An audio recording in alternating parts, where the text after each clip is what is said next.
Welcome to the weekend update for Liberty, Leadership, and Lies with Larry Litton.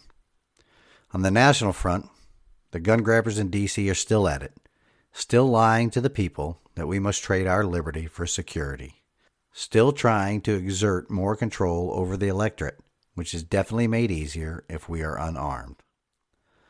You know, one of the things I've learned over my years in coaching and leadership positions is that if you're trying to improve organizational performance or teamwork, you must change the culture of that organization in order for lasting improvements to succeed. Culture will eat strategy every day, all day. You can have the best plans for improvement, but if you do not change the culture, any effort you make is doomed to failure. You can bring in new systems, bring on new people, introduce new processes, but if you do not change the culture, it is all for naught. So, we people that believe in our great republic and the principles upon which it was founded can nip around the edges of the culture all we want. In the end, it will be unsuccessful. Because the forces and the political party, along with their enablers that hate our constitutional republic, will succeed because they are changing the culture of our country. They have succeeded or are succeeding in the messaging and marketing and masking of their ideology. Never mind that their ideology has zero relation to facts and logic. They're still winning. You just have to look at our southern border to see the evidence in that. One major political party and their enablers in the media is encouraging lawlessness, and they do this in order to obtain and maintain power. And they will call anybody that opposes them on the grounds of law, they'll call them a bigot, or we must hate children of color. We must want to keep them oppressed by not giving them the opportunities that they can have in this country. They are encouraging the dilution of our American culture by inviting lawless people to come here and to settle here with no requirement to assimilate into our unique culture. We used to be a nation of laws, but one political party has no interest whatsoever in enforcing those laws, because to do so would be detrimental to their hold on power. Words and language are changed or even forbidden to be used because logic is not the basis for their arguments. Feelings are. Hence, illegal alien is now migrant children. Look up the broken windows theory, and you will see how it applies here. If a person is willing to break the law to enter this country illegally, do you think that illegal immigrant will obey all the other laws here? If the political party that encourages this lawless behavior is not held accountable for it, will they at some point in the future stand firm on the laws of this country? We can see the evidence for the answers to these questions going back decades.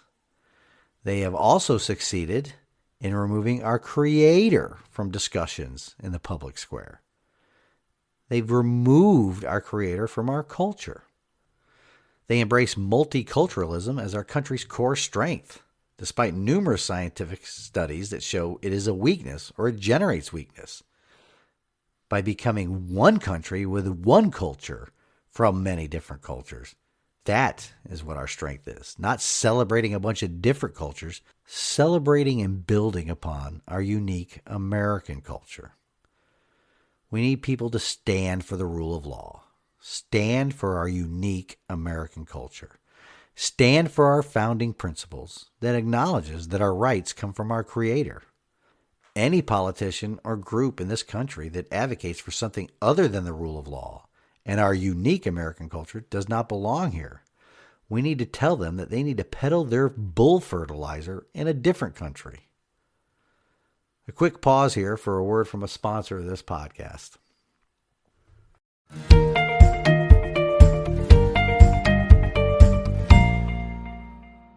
Litton Leadership and Management Consulting is a veteran-owned and operated consulting company based out of Sevierville, Tennessee, with a local, national, and global reach.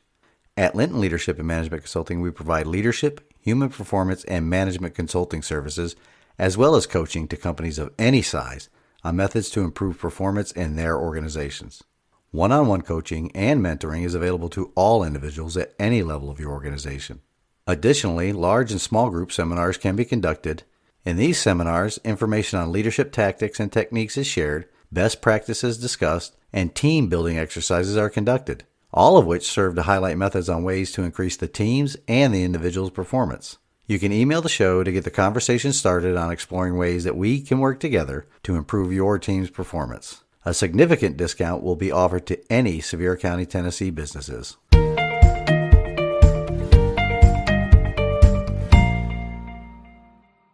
More on the culture and the insidious ways the enablers and media try to influence or control our thinking. You know, I was a big fan of the Law & Order series on television. For many years, it was amazing how closely the writers of the programs did grab from the headlines to tell a good story. Well, that is over. After many years of not watching, I finally tuned in Thursday night because of the return of one of my favorite characters, Elliot Stabler. I was actually excited to watch the series for the first time in many years. In fact, it was going to be one of those back-to-back or crossover events they call on TV. With the Law & Order, SVU would introduce Elliot's return, and then he would have his own spin-off, where he was the main character. Then it went all anti-truth.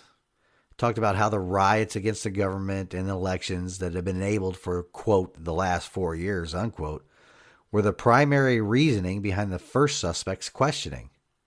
How divorced from the truth and facts can they be in order to show they're biased? Look back over the last 4 years and see what political party encouraged the destruction of property, destruction of lives, disrupting normal, everyday commerce. It's terrible and it's sickening. Remember, it's all about telling a story, not the story. And it's not just the new aristocracy or their news media enablers. It's even just regular broadcast television and the script writers. For local information, a reminder that the Sevier County Constitutional Conservatives are holding their Second Amendment rally on April 10th at the Sevierville Courthouse. A new speaker added to the event is Representative Harshbarger. More information can be found on the Constitutional Conservatives Tennessee Facebook page or at constitutionalconservativestn.org. At the state level, there's been some movement on a bunch of different legislative issues that on the face may seem good, but more digging is needed. In doing my research, I found this nifty bill in the state Senate. It's Senate Bill 0692. It radically changes the selection of a nominee for federal Senate office in our state. You could add a footnote to this change that in 2014, the Amendment 2 to the Tennessee Judicial Selection Law took away the voters' rights to elect judges to our Supreme Court. They're nipping away at the power of the people to have a voice in the process. This new bill takes away the power of the people to nominate a candidate and rests that power solely within the legislature. It denies or dilutes the citizens' voice in the selection of candidates. It's sponsored by a member of the GOP with a few GOP co-sponsors. I sent an email to my county's GOP chairman, and I haven't received a response yet, but you would think that the county GOP chairman all over the state would be up in arms about the weakening of their ability at the local level to have any influence on candidates for national offices. A fellow patriot contacted the Senate chair of that committee, which is State Senator Richard Biggs of District 7, which includes Knoxville. Well, he said the bill will not pass. In his response to her, he did include some disparaging remarks about Tennessee patriots that were in the Capitol last week in support of the Senate Bill 187, which I'll discuss next.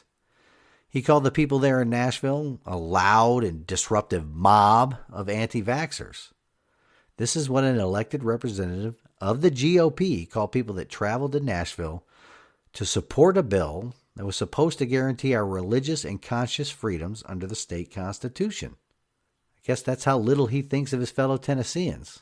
Of course, I had to correspond with him. I'm waiting for his response. I even shot him my phone number. I don't think he'll call me. All my fellow Tennesseans should contact him and remind him of his oath to our state's constitution.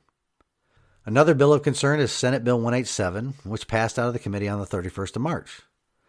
At initial glance, it looked like a win, but it is far from it.